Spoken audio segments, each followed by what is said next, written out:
People say I ain't no good, and I'm crazy as a loon. Cause I shave my head in the morning, pick guitar in the afternoon. Just like old Chief and Charlie, I like to lay around in the shade. Well, I ain't got no money, but you better believe I got it made.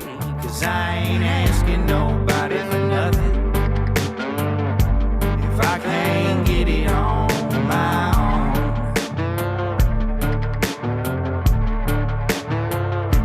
If you don't like the way I'm living, just leave this bald-headed country boy alone. Before we get started with this episode of the Josh Terry Podcast, we want to thank all of our sponsors: Blazer 88, Project K9 Hero, Lori's Dive-In, 601 Roofing King, Down Yonder Hat Co., Cottonfield Grill, Cashman's Pub, Better Than Basic Marketing, Middle Georgia Total Health, Nobles Dirt Works, Nobles Networking, Mischief Media, Yankee Paradise South, Web Space Today, and 22 Sierra Coffee. Now, let's get into the episode, y'all. What's up, folks? Thank y'all for tuning into the Josh Terry Podcast. With us today is not only one of our sponsors, but one of my dudes. He's been with us for a while now. I just like this guy so much. From the stuff he posts on social media, the way I see him doing business online, he's just a solid dude. He's been on the show a couple times now. He's just one of those guys, every time he comes on the show, he's got something positive to drop, but he's one of the dudes. Like, he's just a dude. I wish we could actually get together and have a beer. What's up, Bubba? You doing all right, man?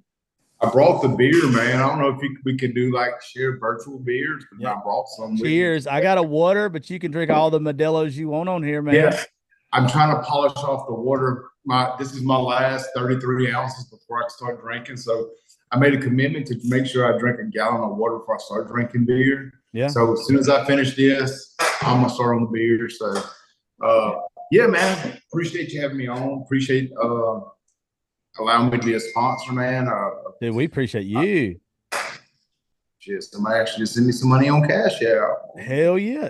Real quick before we get started, tell them about your businesses real fast. If you want to tell them about Blue Collar Alliance too, just tell them all about what you do real fast before we get into it. All right, cool. Yeah, so I own a storm restoration company here in South Mississippi. We're in South Louisiana. We just recently broke into South Texas as well. We're glorified roofers. Also have a Facebook group, Blue Collar Alliance. It is a free group. I'm in the process of starting a coaching group over on school.com. It will be called the Blue Collar Syndicate, but that will be launching at October 1st. I'll also have a roof coating company. It's a commercial roof coating company. We're going through some rebranding right now to launch some more products, some more services to help more homeowners get the services they need from qualified contractors. So it's kind of where we are in a nutshell. We just try to make sure homeowners get treated right. Contractors do get a shit name. Door-to-door salesmen. Like I said, we're glorified roofers. We do a lot of door-to-door sales. You know, they get a shit name, so we're trying to change the industry with that, especially here in South Mississippi. Well, that's why I like you coming on the show. You actually take advantage of the spot of you being a sponsor. So any of the other sponsors we have on the show, one of the things I try to tell you guys to make you stand out is there's 100 people that do exactly what you do. If you'll come and you'll do things like this, it gives people a good reason why. Hey, I know this guy now. I've heard what he stands for.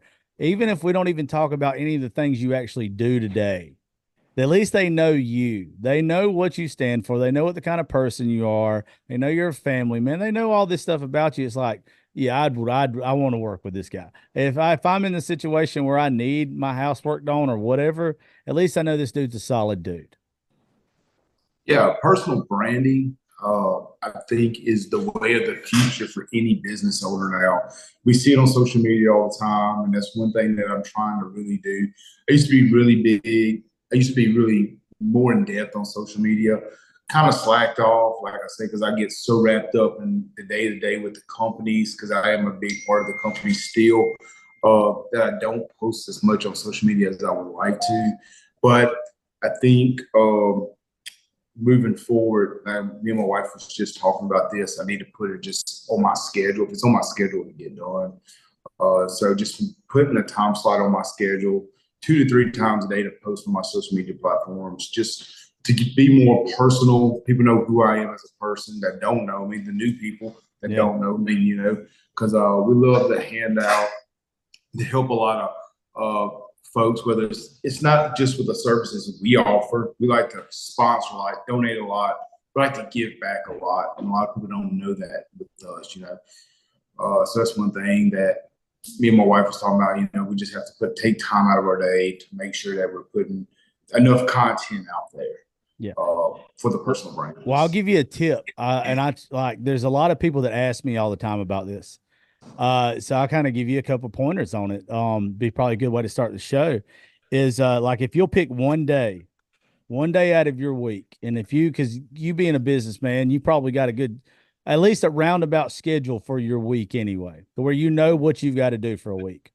You pick one day at the beginning of your week and you take about an hour and you go ahead and you make all your posts for that week. And you either go ahead and preset them to where they're going to post for you throughout the week, or do you a couple costume changes, where like a couple different shirt changes or whatever. Go ahead and make your videos for the week, what you've got to drop. And you literally can just go ahead and get it done. Then throughout the week, just drop it. Just be done with it. Like everybody has to do it. If you're working in social media, like of everybody that I work around, is my schedule probably the most laid back? Yeah, but I have to work my schedule around like our guests. Like that's my main thing. But I also have a daughter that I have to work around her school schedule, her softball schedule. Right. I have to now, with me trying to get more active with weight loss and everything else, I'm having to fit the gym and all that kind of shit in. Other things in my life, like I'm having to work everything else in. I usually take 2 days out of the week and I will take time to make all of the shit that I'm going to do for that whole week in those 2 days. And then I'm done. You just eliminate all the headache from trying to fit it in. Because most of the time, if I don't do it that way, Friday comes and then I'm like, oh man, I forgot I got this event tomorrow night. I haven't made no content for it. Shit, what am I going to do? I waited to the last minute and I screwed myself. That's right. And I forget sometimes that you can preset, schedule out your posts. I do that just with my mom. I like that. I tell you what really did it for me, man. It was like a big kick in the nuts was during COVID. I got pretty big on TikTok and I got that close to scraping the 100,000 followers nuts. And then they just banned my account and never gave me a reason. And it really turned me off to TikTok for the longest time. And I couldn't even get back on TikTok until I got a new phone. They put a ban on my phone. I think we may have spoke about that on one episode, but and that kind of really turned me off from posting like video content on TikTok. And I'm trying to get that back going. And I'm sucking. I'm failing at it miserably right now. But I'll help you with it. I hope you blow it up. Hey, congrats on the weight loss, brother, man. That Thank you, dude. Huge. And I'm about to start my weight loss journey back because I'm an extreme being, and if I don't set something extreme, I won't do it. I'll just be a lazy fat fuck that drinks every night. And so I reached out to a couple promoters that got, I'm still connected with in the fight world, and I'm trying to get something lined up for March, April, maybe May next year. And I don't want to fight at heavyweight because I'm not a tall fellow. I don't want to fight at 205 because they're just heavyweights that hit, and they're just a little bit faster. I want to get back down to either cruiserweight or welterweight or a middleweight. So that as soon as I get me a fight, I'm going to do something extreme and get this weight off of me. So that's what's on the horizon right now. Horizon. What do you weigh right now? I think I'm like 285. Okay, how tall are you? 5'10". Okay, so I'm 5'10". I was 260 in April. When I weighed in yesterday, and I had an official doctor's visit today. My scale at the house yesterday said 213.6. but doctor's thing today said like 214.5 or some shit. Yeah. So I'm like right there. Yeah. And my goal was 210, but I haven't been 200 pounds since I was in high school. I'll be 37 September the 10th. So I've said, you know what? For my 37th birthday, I'm really gonna push, and I'm gonna see by the like I probably won't get to two. I probably won't be 200 pounds by September 10th, but by the end of September, there's a good chance I could get to it. Oh, you can And get there, bro. yeah, like I'm gonna shoot for it. But what I've done nothing but cardio and eat right. Like I'm not lifting weights or anything yet. It's nothing but cardio. With you being that high, I would guarantee you it wouldn't take you long at all. Like you seem like you already work outside, so you're probably a lot of muscle anyway. If you were to do a 1,500 calorie diet like I'm doing, and you were to do a lot of cardio, because you already sweat anyway, more than likely. You're I'll like get, a orange church. yeah, dude, I do too. I'll give you the diet. I'll give everybody the diet. Like you ever watch 600 Pound Life? Yeah. All right, I love 600 Pound Life, right? They literally tell you what the diet is, like all the time. It's a 1,200 count diet, but that's extreme. All right, and there's also a documentary that's on Netflix. It's called Fed Up. You can watch it, and it'll help you too. But no fried foods, no bread, no pasta. Which the bread's the hardest thing for me because I Yeah. love bread. No bread, no pasta. You eat the things that your body's designed to eat, which is just grilled or baked of any type of meat you want. So that means you can still eat the shit out of steaks if you want to. Steak eater, man. Yeah, stay under 1,500 calories a day, but steak, chicken, fish. You can eat vegetables out the ass. Fruits, because fruits have sugar in it, make sure you do it before 5 o'clock at night. And then with your sugar intake, like if it's a candy bar or a soda, that's where it kills you. Do less than 10 grams of sugar a day. And that's where a lot of people die. Now, like your sugars are what you can only process 10 grams of sugar a day. Wow. The second you get past 10 grams of sugar, it automatically turns to fat. That. Yep. If you look how much is in a soda, like one soda is enough for like 3 days. So if you'll do less than 10 grams of sugar a day, dude, that's why I said if you'll quit drinking sodas, you'll lose 10 pounds in a week. And it's the truth. Like, Yes. it's stupid how much weight you'll lose. I know. So my brother at one point, whenever I was actively fighting, he was 390 pounds.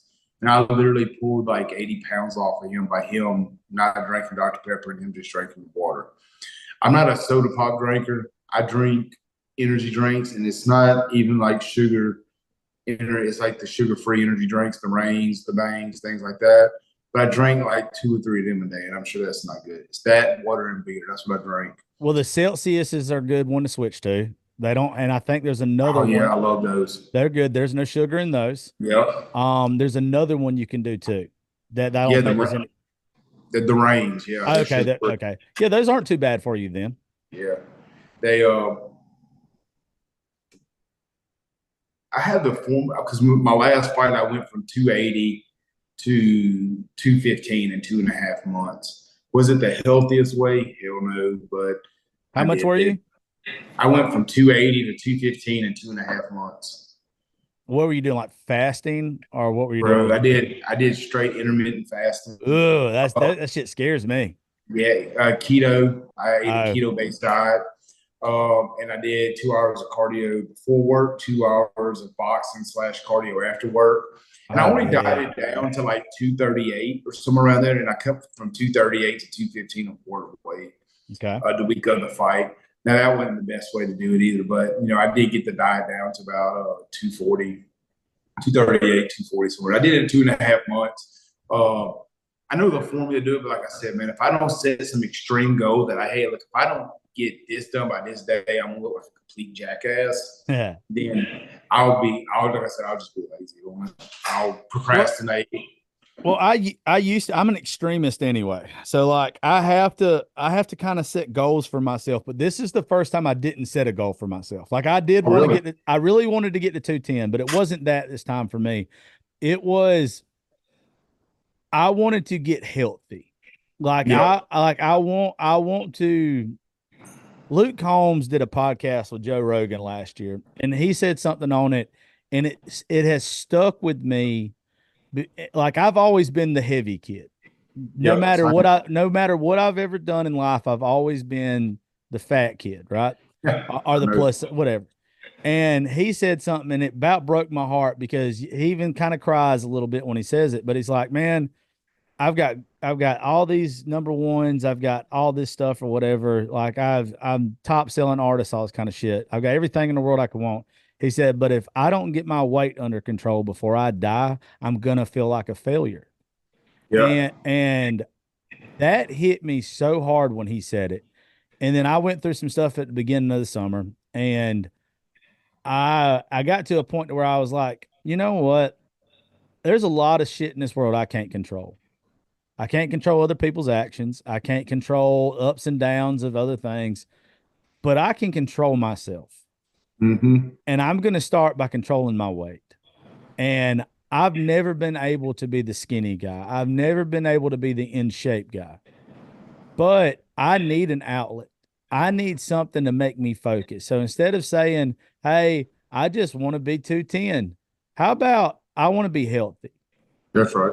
How about I just, for the first time, I want to be the person that my friends look at and be like, "Damn, Josh is looking better than us these days." That's right. Like that's what I want. I want to be able to say I got it figured out this time because my weight has fluctuated the majority of my life, Yes, same. and I want to get to a point to where it's like, you know what?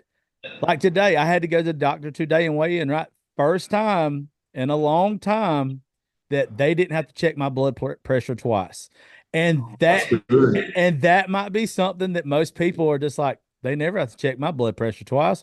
Well, guess what? They always have to check my shit twice. Hey, same. And you know what? They didn't today. Oh, hell yeah, bro. And it's like, Congrats. and you know what? That's on for me. That's like, you know what? That gives me what I feel like that's another couple years to my life. If I'm going that way now, Right. it's like that's what I want. I want longevity.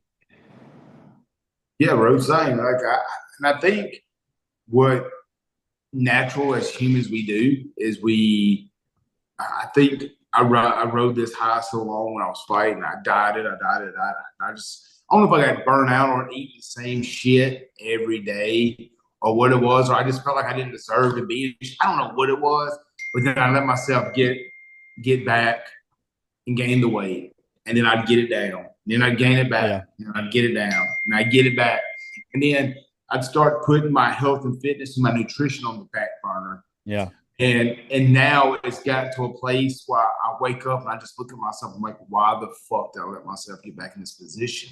I, And it really depresses me, bro. Like, but it's all on me. I'm a person of ownership. It's 100% my fault that I don't have I haven't been disciplined enough to control what I put in my mouth, take my ass to the gym. When I'd wake up to do it, I would say I'd make an excuse. I wanted to be lazy that morning. So, I don't know. It's depressing that my mindset. it is. When it comes to the health and fitness, it's so on the back burner versus with my business where I'm balls to the wall with it every day. And I use that as a crutch to not take my ass to the gym. Well, I think for guys like me and you, because I had to have this conversation with myself. This is the first time that I've worked on losing weight that I'm not in a gym. Okay. This is the first time I'm not lifting weights. This is where I have really took a long, hard look at myself and been like, you know what? I'm not trying to win a weightlifting competition. Yep. I'm not trying to have the biggest arms. I'm not trying to flex on bitches. I don't really care about that. I'm like I said, I'm doing this for health and longevity. That's And I right. started thinking about it. And I started looking at like these old men that you see that are 70, 80, 90 years old that are still out walking the track and everything. They got into a routine at some point in time to where They go and they walk the track 4 days a week, something like that, for an hour or two at a time. Now, if they started that 20, 30 years ago or whatever, and they just started making time a couple times a week, it just became part of their process to where they got down to a happy weight to probably they eat what they want to.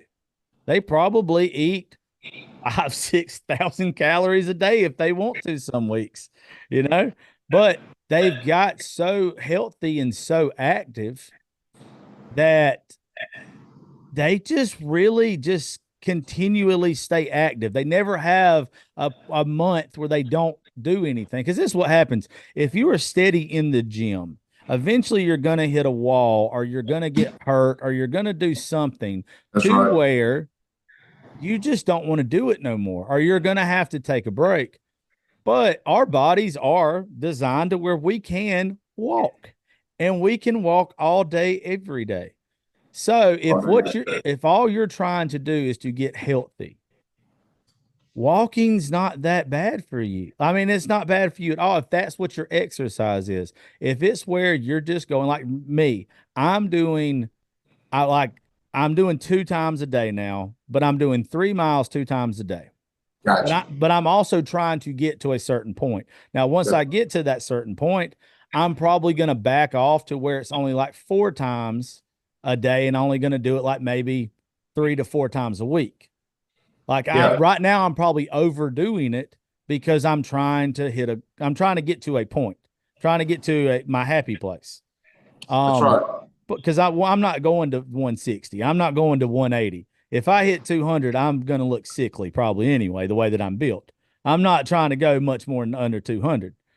But once I get there, it's like, damn, okay, well, I can have 2 cheat meals a week now as long as I'm staying active. I've just gone unactive for so long, it's built up. Like it's built up to where I can't enjoy myself. So like Yeah, if you just stay active once you get to your happy place, you don't have to kill yourself all the time. You don't have to be trying to bench press the world. You just got to be active. that's right. Once you get there, man, it's easy to maintain. Getting there, Yeah. the climb is always the hardest. When you get up there to the top, man, it's pretty, it's easy to stay there as long as you do what you're supposed to do to stay there. Yeah. So, And yeah, I've been there. and who's really going to lose that much weight? And like I've lost weight before and I've maintained it, but then you get complacent, but you get complacent because the workouts were so hard. And Yeah, that's why it's like you don't want to go back in there. You're like, why do I really want to do this? I don't want to do this anymore. yeah. I just want to get the weight down about Yeah, 230. Like I know yeah, anything under 225, I look like either like a neuritic cancer patient or a yeah, crackhead. Like I yeah. look terrible under 225. So 225 is my happy place. I know that's when I look my best, or I feel like I look my best around the 225, 230 area. So getting back there, it's going to be a struggle to begin with because my wife cooks the best foods. So, I'm glad I ain't got so nobody living with me right now. Because that would be an issue for me. I'm drinking nothing but Atkins shakes and all that kind of good shit. Well, your buddy made it. Hey, bud, what's happening? what's going on, Chad? Oh man, it's all good, guys. How y'all doing, man? Doing all right, man. Well, Good. why don't you introduce Chad to us? Tell us about Chad. So me and Chad met a few years back in the refineries working. Chad recently started his own podcast, wanted to venture out, get more people involved, the blue collar community involved in getting outside, working less, spending more time with their family. Kind of the same reason why I started the Blue Collar Alliance. And yeah, Chad, I'm gonna let you go ahead and take over from there. Yeah, 10-4, man.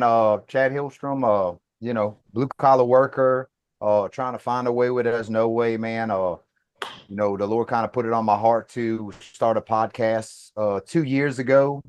And I was hesitant because by no way am I qualified or, good at it or anything. And so I kind of put it off, and finally just started about 14 weeks ago, because I'm about to up to podcast number 15, and just talking to people, love hearing people's stories and interacting with people.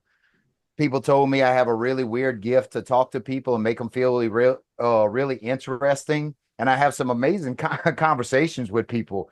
Bubba knows we were out there at the damn plant over there walking around exchangers in the middle of the night, bumping in equipment. I'm just hearing him talk about bare knuckle boxing and starting a business and all kind of stuff, and just talking with people, man, just trying to see what life's about, and able to hear other stuff. Can y'all see and hear me all right? Yeah, sound great. we can. We good, dude. Cool. Well, it's a pleasure. Y'all already recording, huh? Oh yeah, we already did about 30 minutes, boss. Oh, I'm sorry about that. I thought it was for 7:30. I didn't know it was at 6:30. No, you good, dude. It's all right. We started at 7:30 till 8:30 is what I had blocked off for tonight. Oh shoot. Okay, man. I'm sorry. No, Sorry I no, cut you guys short. Oh shit, No, you good? I did 7. I told you Eastern time. I didn't know what time zone you were in, Chad. So I gave you the Eastern time zone because I believe Josh is in Eastern time zone. I'm in Eastern. Where you at up there? Where you at up there, Josh? I'm out of Macon, Georgia, right below it.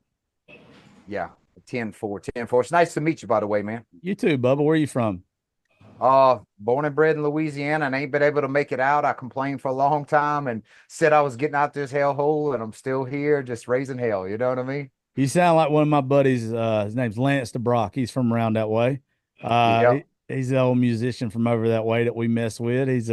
I should have known the second you opened your mouth, he's one of them Louisiana boys. That old coon ass just falls out of there, don't it? It does. Hell, if I close my eyes, you sound just like that son bitch. Hey, you can almost smell the cooking when I'm talking, huh? Shit, yeah, you ain't lying. Y'all just alike. Yeah. But no, dude, go ahead, Bubba.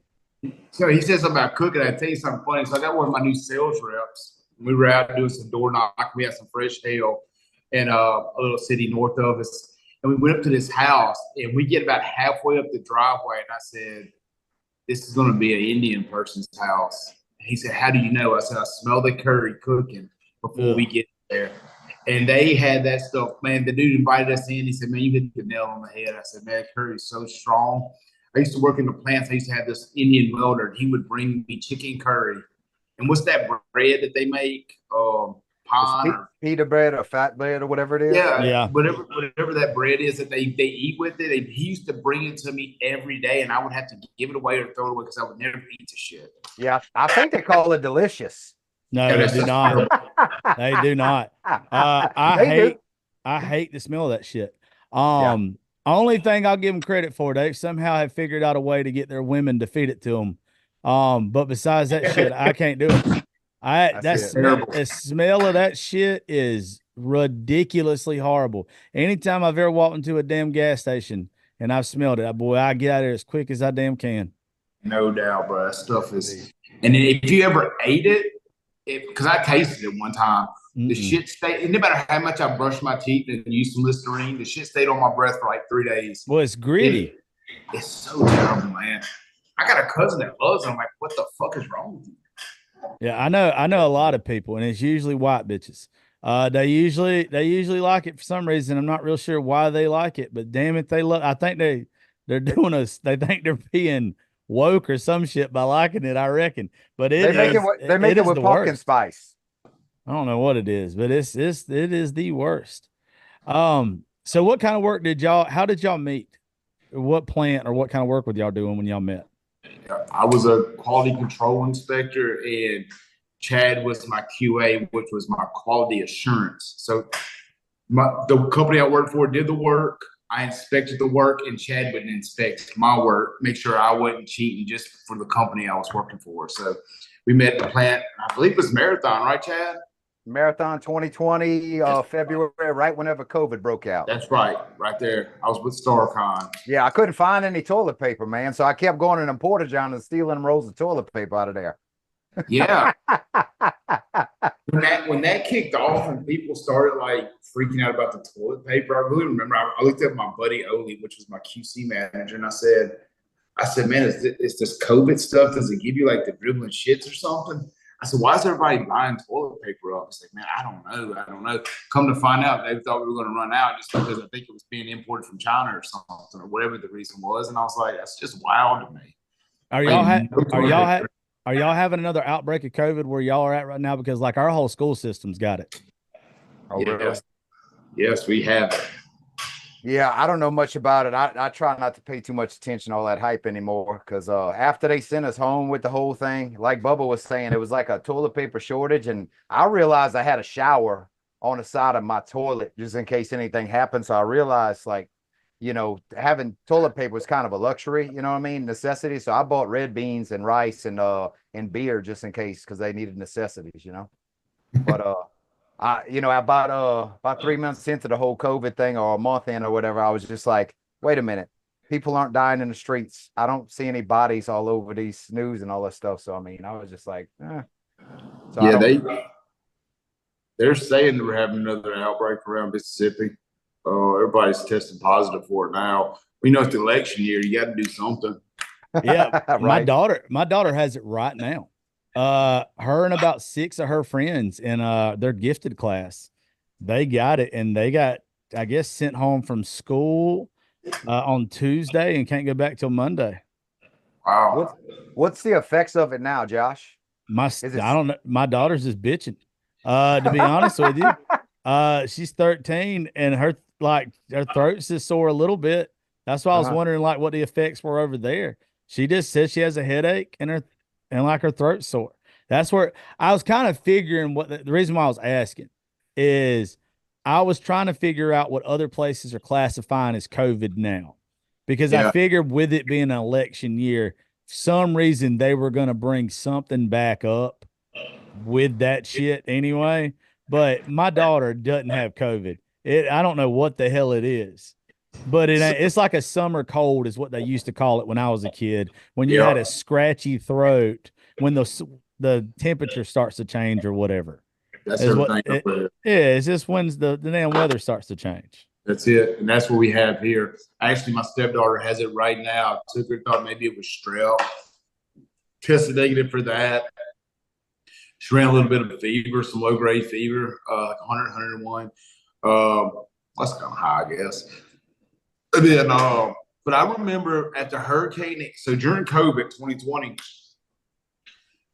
I got COVID, but mine was like more like a sinus infection. Yeah.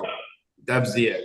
What after Hurricane Ian, which was at the end of 2022, when I went to Florida to work Hurricane Ian, I got type A flu. And everything that they were describing for COVID symptoms were like in 2020, that's what flu A was for me. Like I just had the worst cough, my lungs hurt, the worst fever. And then, which only lasted 24 hours. And now we got COVID back. And I don't know. It's all for guys to me. Yeah, it's all stupid. I'm just ready for this election season to get over. This is fixing to be the worst next 3 or 4 months ever. Terrible. It's going to be stupid. I don't even like this it's going to be so stupid on both sides. I about don't even want to deal with it. I wish I could just fast forward to Christmas. Yeah. Fast forward, straight up to like the middle of November. That way you got to deal with the shit. Because it's such a clown show now. Like, although I do feel like Trump is going to be the best option. I feel like there's better options in our country than Trump and Kamala. And I love Trump as a president. I think he's going to be great for our economy, being a business owner. But when you spread it all out, there's better people out there that would be more suited to be president than the two that we have running against each other. Well, the funny thing about it is, man, it's y'all ever seen that movie Idiocracy with Terry Crews? Oh my God, president? yeah. And it's coming true. Yeah, and like the whole country is stupided down and nobody can figure out anything. Trash is all in the streets. You got people just hanging around in the streets addicted to whatever it was on the show. They're over there. They're scared to drink water or feed the plants water. And, you got all of this insanity going on. I was just like, we are stuck in an episode of Idiocracy, and it's just, it really feels that way, that they try to keep people so dumbed down and they try to feed everybody all that craziness and everybody just eats it up. Like Kamala's, what was it? Her, little thing with Megan Thee Stallion out there twerking in front of everything. And I'm like, is this what politics is devolved to now? It's just like some kind of spectacle. That's what it is. It is a spectacle now. Yeah, Well, and this it is. Well, it's always been anyway a popularity contest. I don't care what anybody says. It's always been that way. But now, especially in this day and age, it is a popularity contest. You wouldn't, and I do think Trump is the better pick. Do not get me wrong. I'm not the biggest Trump guy, but he is the better pick out of the two. I think he is a businessman. I think it is a whole lot better for him to be president than Kamala. But do you think Reagan or do you think anybody else would have went on Theo Von's podcast? Like, and I'm not knocking Theo Von. I love Theo Von personally. Absolutely. I love everything that he does. But there ain't George Bush Sr. You know, nobody like that's going on Theo Von's podcast. I get why he's doing it. Yeah. But he's doing that. He's trying to capture the black vote. He's trying to capture the young vote. And like I've seen him go on Theo Von, and then he went on what's that other little fella's name? But you know, he's trying to capture those votes. And you know, take whatever they say about Trump, like whenever he actually got shot and he threw his hand up over there, that was the most patriotic thing I've ever seen in my life. And I'd have to say, you know, every world leader at that point said, "Oh damn, what happened here?" You know, yeah, what I mean? y'all gonna hate me. I think it was staged. Yeah, my buddy said the same thing. I hate me for thinking it because this is what a cynical bastard I am. Yeah. There's no way that guy. Okay, I got a buddy. You'll have to look him up. He's super famous. He's like what Chris Kyle is to us. This is what this dude is in Canada. His name's Dallas Alexander. He ended up going on Alex Jones's podcast. He ended up on Fox News, a couple other things. He's in Nashville with us all the time. He's starting to do music and all this other stuff. His name's Dallas Alexander. Everybody look him up that's listening to this. But he is a famous sniper in Canada, special ops, all this shit. He's a badass. But anyway, he said, and it makes perfect sense, that there's absolutely no way in hell that a guy who has no military training, no nothing, gets that close with a sniper rifle to just being in that vicinity as he was. But then, too, that guy does not miss by that percentage. If you're going to miss, you're going to miss. You're going to super miss. You miss to the point to where it just takes that much of your ear off. What is it? Miss big or hit big or whatever it is. Aim small, miss. No. Yeah, like you aim don't. Small, miss small. And the fact that Trump's head is actually turned in that direction at that time. Come on now, like I am like that won the election because like that is the most patriotic thing you will ever see if it really happened. And I hope it, like half of me hopes that it didn't happen because that means that we're that far gone. But also, I hope that it didn't happen because then you're like, he faked it, right? Like either way, it's catch-22. But like, it's sad either way. But it's like, damn, I feel like it was so staged. I really do. What? So I was under the impression this dude did this with a pistol. Was it a sniper rifle? Sniper rifle. AR-15. Yeah. I thought it was a damn man. I thought I seen where it was a 22 pistol. No, that's what made me feel like it was staged. Because I'm like, man, yards. if a motherfucker hit a dude at 150 yards with a 22 pistol, you a dead-eye dick shooting motherfucker. I'm a big gun guy. Have you seen the dude? Yes. Yeah, he was 18 years old. Like he just crawled out of his mama's basement. Yeah, he was a fucking weirdo. He was that dude was nothing more than a patsy. That dude, he's probably not even dead. That dude, I talked to my buddy. Best life somewhere. I talked to my buddy or whatever. He said that he had a vision a couple of years ago that Trump was going to win the first time, and he was going to win the second time, and then Trump was going to get shot, and that he was going to figure out because of all that stuff with him getting shot, he was actually going to qualify for a third term.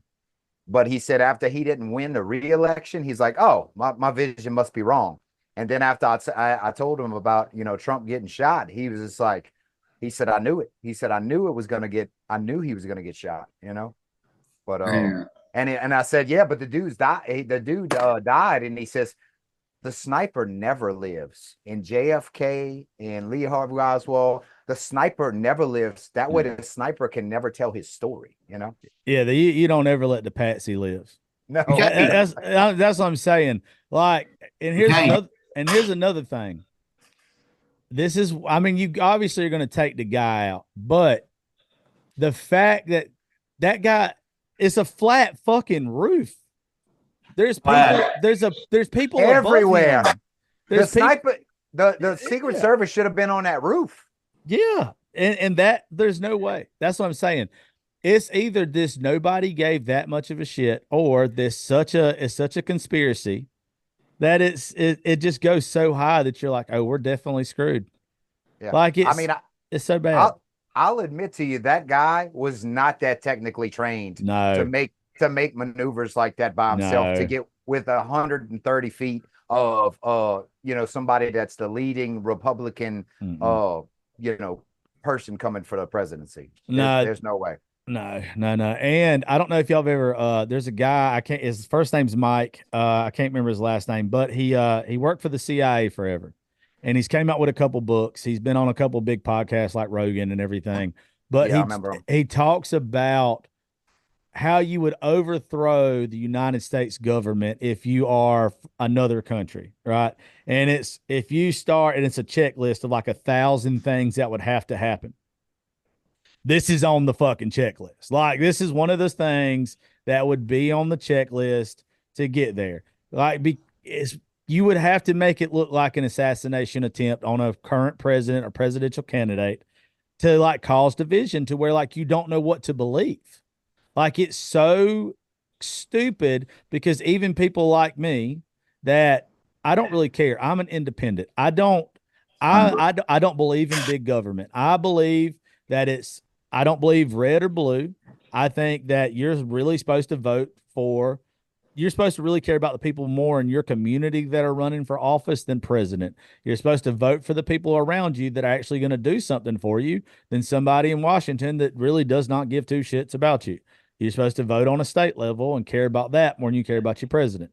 And like, there's just so much stupid shit that's causing division. And this guy's checklist, he's putting it out there for us. I really think it's all just a setup to end up China owning us one day. And it's just bullshit after bullshit after bullshit. I think there's some group of rich ass individuals somewhere and they're all just laughing at us. They're like, oh, look at them again. Look at them. They're fussing and arguing again. We got them. Yeah. They say, look at the red and the black ants in the glass jar. Let me shake them up a little bit. Let me see if I can get them to fight. Yeah, and I really believe that both political parties are equally corrupt. Absolutely. And they are. My only hope that is by Trump becoming president, he's got enough money that he can't be bought.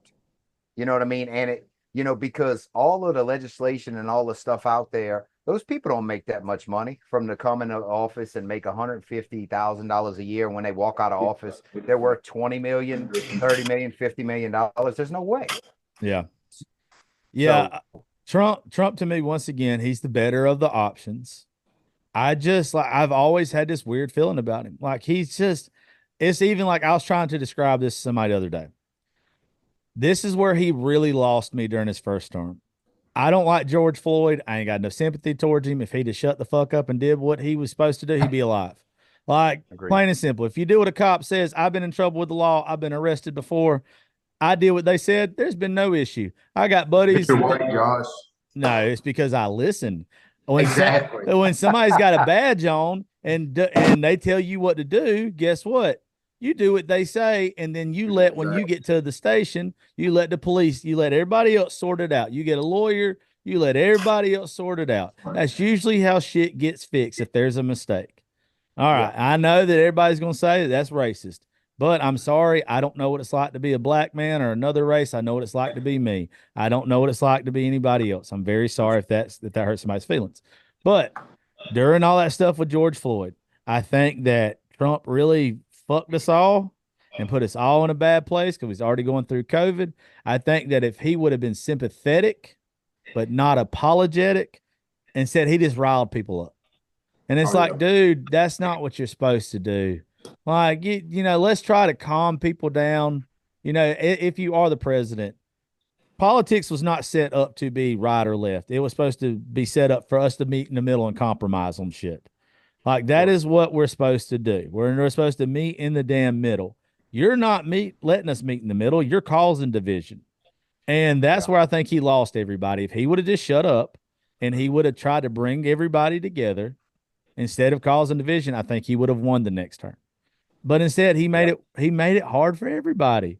And I think now that's why you have all these people still coming out against him, because God help us all if he wins. I want everybody to know it's going to be hell. And it's not going to be hell for white folks. It's going to be hell for hardworking ass people. That's what it's going to be for anybody that is blue collar. Anybody like that, it's going to be hell for them. It's going to be hell for rich people too. Yeah, it definitely got polarized there for a while, and with 2016 and then definitely 2020, like he polarized like both parties, and like he was saying, like he picked one side and he ran with it. Yeah. And I think he's maybe he learned his lesson maybe this time, because it seems like he's preaching a better unification message, and he's not trying to polarize one side. And that's the only way, because like you said, a good leader should unite both sides and try to bring unification to everybody and bring everybody together. And hopefully that can happen, Y'all gonna think I'm crazy. We need another Bill Clinton. Like, as stupid as it sounds. I was too young. I'm 37. Like, how we same age. So look back. Bill Clinton was too busy worried about women that nobody remembers anything about Bill Clinton. Hey, he was smoking them cigars. Huh? That's it, dude. Like, we need somebody that's just gonna be like, you know what? I don't remember that much about it because I wasn't that old enough. But when I look back, they said that his economy, and I don't know if it was something that was a Reagan fallout or whatever, but they said the national deficit actually started to reset back towards zero whenever Billy Clinton was in office. Yeah. Now, I will tell you, when I went down to Mexico, I went down to San Andreas, there's a cigar factory down there, and we got allowed in, but we weren't allowed to take any picture. And Billy Clinton actually visited that cigar company down there, and they have what was called the Billy Clinton cigar over there, and they have a big old picture of it. And it's a big old cigar, and it's got a sack right on the back of that cigar over there, and they call that the Billy Clinton. I said, that's what it's for. I bet that one costs. Bet that costs a little more. I bet it does. Well, boys, I think that's how we'll end it, on a sack of cigars of Billy Clinton's. But I tell you what, well, let's get together and do this again when Chad, we can have you the whole time next time. I guess a little bit of conflict error on that. Yeah, but just shoot me a proper time on everything, man. I'd love to join you on here, and I apologize for short-changing y'all on me, man. It happens. I hate to cut it short, but like I said, my daughter, she's got COVID, and I got to take her. She's texting me now, blowing up my phone, won't know what her damn medicine is. But what we'll do, but we'll do another one. Just let me know in a week or two whenever y'all both got time, and we'll do another one. Sounds good. Hey, real quick before we get off here, Bubba, drop your social media stuff again, and Chad, drop the name of your podcast so they can go check it out. Yeah, so you can do hashtag 601 Roofing King on any social media platform, Instagram, Facebook, TikTok, and it'll pull up my content and pull up my pages. Hashtag 601 Roofing King. All right, Chad.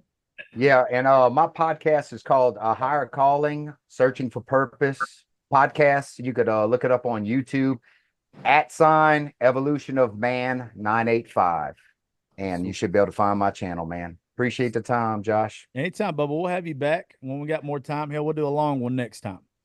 Sounds good. All right, folks. So thank y'all for listening to the Josh Terry podcast. Check out both of my dudes right here, and check out all of our episodes. Thank you to each and every one of our sponsors, 601 Roofing King especially. Thank you for being on here, Bubba. And, hey, we love you guys. We'll see y'all next time. Thank y'all. All right, y'all take care. Thank y'all. Later, guys.